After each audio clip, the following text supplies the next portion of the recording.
Well, folks, we're here with Tom Creque. How you doing, buddy? Good. How are you? I'm pretty good. I'm out here at this beautiful Creque greenhouse, and they're right out here on Sylvania Avenue. Just a hop, skip, and a jump just right out Sylvania area. And Tom, I got to tell you, we've talked.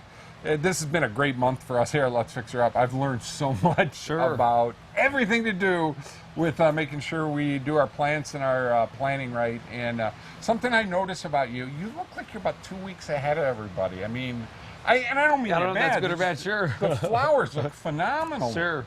You've and I think something we're going to really talk about here, folks, with this segment is something that a lot of people, well, nobody's talked about yet. It's the correct fertilization for these things, and when you put them in, and what you really need to do to make these plants look good. And the consumers struggle with it, from what they tell us. So. Well, I think, and this has always been, you have ideal conditions here. If you don't have ideal conditions, you know what to do to make them as good as you can. Sure. Whereas I have soil that's about as good as concrete. Rossford, we've got pretty bad soil out there. So I'm learning about some of the things we do here. But gosh, your family, your mom's here. Hopefully we'll have her on with you in just a few minutes here. But kind of a family organization here. Sure is. My wife works here, brother, sister-in-law, and dad's here every day too. So. And the one thing, everybody laughs. This is that those first few weeks of May, like on a Saturday, you come over here at like 11 o'clock. It's pretty busy. Real busy, yeah, especially with the sun shining. Sure.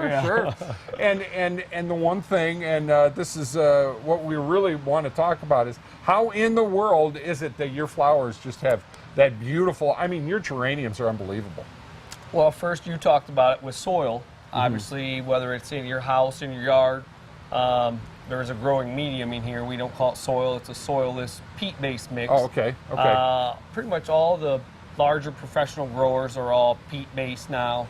It's lighter. It's treated like a sponge. Gotcha. It holds a lot of water, moisture retention. Some of the old soil-based, you had to sterilize them, kill weeds, that stuff. This stuff's all kind of pasteurized.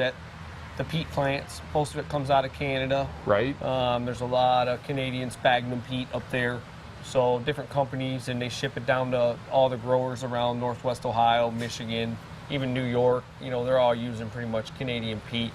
But just like at your home, there's different grades and qualities. So we sought out a premium supplier, very uniform, very quality, family-owned business, and they have a very good mix.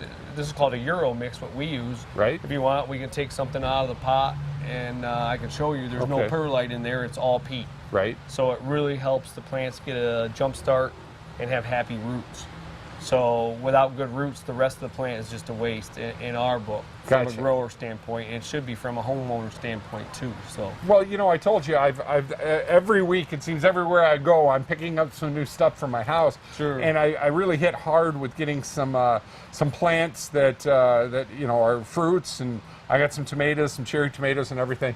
But the one thing I've noticed about these is you do have to water them every single day. Sure. And you have to make sure that you get some sort of fertilizer on these in at least, once a week, right? Once a week, yeah. And a lot of these hybrids, some of the petunias and that, very vigorous, you may even be able to hit that twice a week. Yeah, I tell people more often instead of upping the rate, because then you risk burn or injury. Sure. So I'd rather see you do it twice a week at the recommended rate, or maybe even a little less. Yeah, and kind of spoon feed this thing along, and you'll have nice green growth, no liming, leaching, and keep the flowers coming. Oh, fantastic. Well, I'm going to go behind the camera where I always go for the second half of these things. Okay. I hope we can get your mom in this, because she was so cool. She knows what she's doing. We'll get her. She's been at this a while. She knows what she's doing. And we're going to show you the correct ways to make sure you can keep your plants, because you want this. You want your plants to look like these plants. And we're going to show you how to do it. We're here to pitch some of our fertilizer to show how to keep these blooming and nice healthy roots below the plant, and my mom will explain a little bit of how this product is mixed and applied. When we have customers come in, this is a nice size if you just have a few baskets and a little bit of a pot. It comes with a little scoop and 1 tablespoon per gallon. Many of the sprinkling cans are 2 gallons, so you'd want to put 2 scoops mix it up and apply that weekly. Each one of these comes with its own little scoop. If you have a lot bigger area, you can also use jacks in the Miracle Grow applicators that they have. We also have a slow release, so you don't want to do this every week. You might want to just get a canister of the crystal green, little pellets that you will just be sprinkling. There's also a little cup for that. One of these On in a top of the hanging soil. baskets. No, not on the foliage or the flowers. It will go kind of underneath. Some of our baskets, we apply some in production stage just to give a little help. And but we still recommend going back for a homeowner later on once a week with the liquid feed. And we don't like to see them drench all the petals all around and get them all wet every fertilization. It's nicer to put your sprinkling can or your hose end sprayer down to the soil, soak the soil, and let the roots pull up that fertilizer. Especially if it's a sunny day, you risk the chance if you got your fertilizer mixed a little too strong or the sun could burn the petals.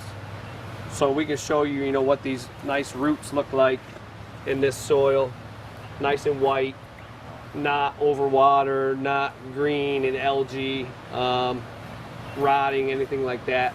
So a nice drain mix that's been fertilized will keep the roots just as happy as it will the flowers.